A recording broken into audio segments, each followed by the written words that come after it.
તેડવા ગયા. હવે ભગવાન શ્રી હરિ એને તેડવા ગયા એ ખબર કેમ પડી? ગઢપુરમાં ભગવાન સ્વામિનારાયણ બેઠા હતા અને સભા ચાલતી હતી. સભામાં પ્રભુ હાથમાં રૂમાલ રાખે, એ રૂમાલ નાક આડો દઈ દીધો.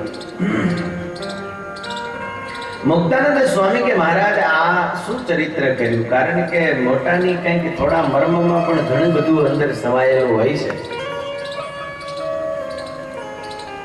મહારાજ આ કેમ નાકાટો રૂમાલ દઈ દીધો ચાલુ સભાએ? એવી કઈ ગંધ તો આવતી નથી. મહારાજ કે તમને નહીં આવતી હોય પણ અમે તો બીજે ગયા હતા એટલે અમને આવતી.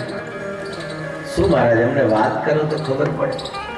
મહારાજ કે જુનાગઢના નવાબે શરીર છોડ્યું, અમે એને ધામમાં તેડવા માટે ગયા, પરંતુ બન્યું એવું એ મરણ પથારીએ સૂતો તો, જીવ જતો નહોતો. વિચાર કરો. એટલો જ ગુણ કોઈ ગ્રહે સે, એક જગાત ન લીધી. એટલો જ ગુણ કોઈ ગ્રહે સે, એ તો નિશ્ચય અક્ષર ઘર લેશે. કહે છે આ સંત તો બહુ સારા, ખરા કલ્યાણના કરનારા. કહે છે આ સંત તો બહુ સારા, ખરા કલ્યાણના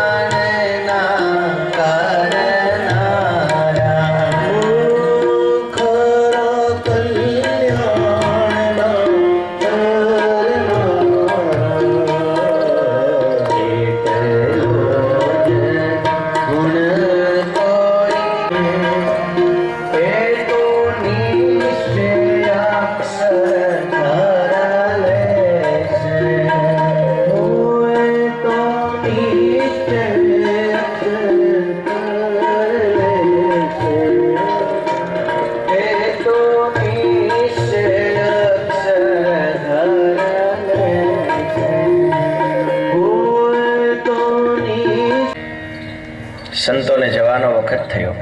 ચાતુર્માસ પૂર્ણ થયો. ચાતુર્માસમાં સંતો અલગ અલગ ગામડે ચોમાસા ગાળવા માટે જાય. દાસી પુત્ર જો લે આ એક મંત્ર આપીએ, એ મંત્રનું વજન.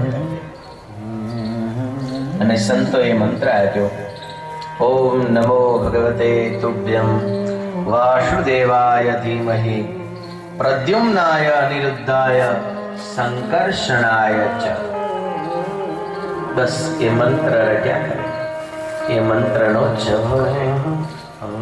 મંત્ર જાપનો બહુ મહિમા છે. 24 કલાક સુધી ટાઈમ જ નથી લોકો જોડે. આ તમે શહેરવાળા આટલું બેઠા છો તો સારું કહેવાય. અમને એમ લાગે છે કે હારા ચોકડીયામાં કંઈક મંડાણા હશે, બાકી ટાઈમ ક્યાં? પણ ભજન તો સર્વ ક્રિયામાં થાય. એવી ટેવ પાડી હોય તો ભજન સર્વ ક્રિયામાં થાય. બાકી ભજન કરવા બેસો તોય ન થાય ભજન. અખંડ જપ કરો. સ્વામિનારાયણ સ્વામી. શું પ્રેમાનંદ સ્વામીએ, મુક્તાનંદ સ્વામીએ ભગવાનના મંત્ર નો મહિમા કહ્યો છે. અને એ મંત્ર પાછા આપણને સદગુરુ થકી મળેલો હોવો જોઈએ. એમને એમ નહીં, ઘણા તો ફાવે એમ કે જપ્યા કરીએ એમ. જેને લાખો અને કરોડો જપ કરી અને મંત્ર સિદ્ધ કર્યો હોય ત્યાંથી આવેલો હોવો જોઈએ. એક નદીના કિનારે તુલસીદાસજી જેવા સંત રામાયણ લખતા હશે અને બેઠા હતા. એટલામાં દૂધ વેચાનો સમય ને વરસાદ આવેલો. બે કાંઠે પાણી જાય. કેમ જાવું? આમ તેમ આટા મારે અટવાઈ ગઈ. સંતને પગે લાગી. સાધુ કહે છે કેમ મૂંઝાવો છો? તો કે મહારાજ સામે કિનારે જવું છે, કોઈ નાવ નથી. તો કે લ્યો એક કામ કરો, તુલસીનો છોડ હતો, 2 પત્તા તોડી એની અંદર નામ લખેલું તુલસીનું પત્તું લઈને ઉપડી પાણી ઉપર ચાલવા માંડી.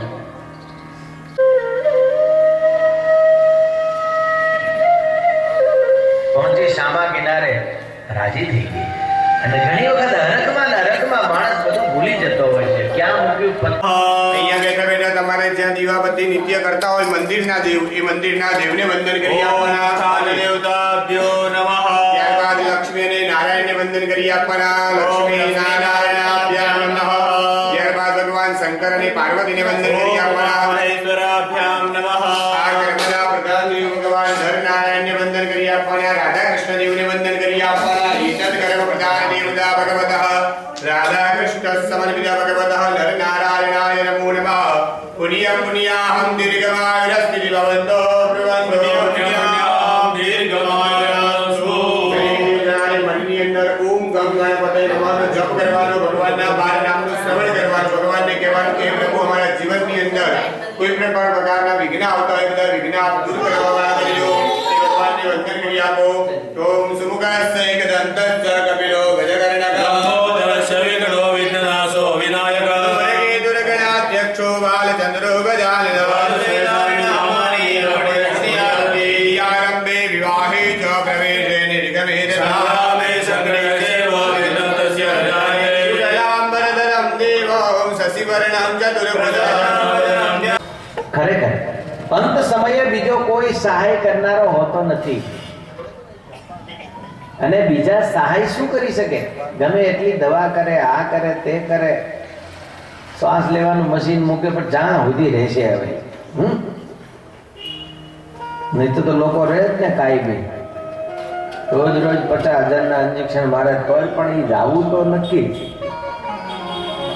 પણ ભગવાનનો ભક્ત છે એ હસતા મોઢે જાય છે. એને દેહ પડી જાય એને ખબર નથી પડતી. ઉપર ક્યારેક દુઃખ જેવું જણાય પણ એનો આત્મા અંદર પ્રસન્ન પ્રફુલ્લિત હોય છે. કેમ કે એને ભગવાન સહાય કરતા હોય છે. માખણની અંદર વાળ ગૂંચી ગયો હોય અને એને ખેંચે તો જરાય પણ કઈ તાકાત પડતી નથી. એવી રીતે જેને કાયમી ભગવાનનું ભજન કર્યું છે એને અંત સમયે દેહ છૂટે ખબર નથી પડતી. એવું એવી આપણું આંગણું વાળી સુપડીમાં કચરો ભરી બાજુવાળાને ત્યાં નાખીએ. હવે પછી બાજુવાળા ક્યાં નાખે કહો?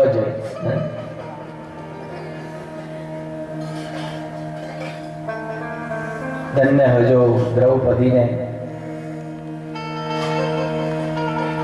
સુત પુરાણી કહે છે 3 અશ્વમેઘ યજ્ઞ કરી ઓહો યુધિષ્ઠિર મહારાજની કીર્તિ તો ઇન્દ્રના જેવી ફેલાવા માંડી છે. અને હવે ભગવાન કૃષ્ણ વિદાય લે છે. બધાયની રજા લઈ દ્વારિકા જવા માટે દ્વારિકાધીશ તૈયાર થયા છે.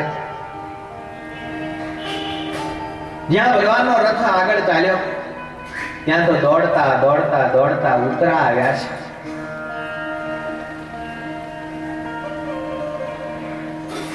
ઉતરા દોડતા દોડતા આવી ભગવાનના રથની આંડા બેસી ગયા. બેસીને પંચાંગ પ્રણામ કરવા લાગ્યા. પ્રભુને પ્રાર્થના કરવા લાગ્યા. હે પ્રભુ, મારા ઉદરની અંદર ગર્ભ છે અને બહુ પીડા થાય છે. જાણે હમણાં ગર્ભ શ્રવી જશે એવી વેદના અને પીડા ઉપડી છે. રક્ષા કરો, રક્ષા કરો, રક્ષા. ભગવાને અંગૂઠા જેવડું સ્વરૂપ ધારણ કરી અને ઉતરાના ઉદરમાં પધારી અને એ શિશુ બાળની રક્ષા કરી છે.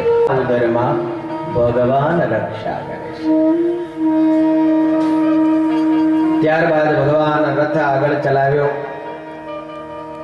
જ્યાં પ્રભુ થોડા આગળ ગયા ત્યાં તો દોડતા દોડતા કુંતા આવ્યા છે. હે પ્રભુ, મારી આંખથી અળગાને દેજો.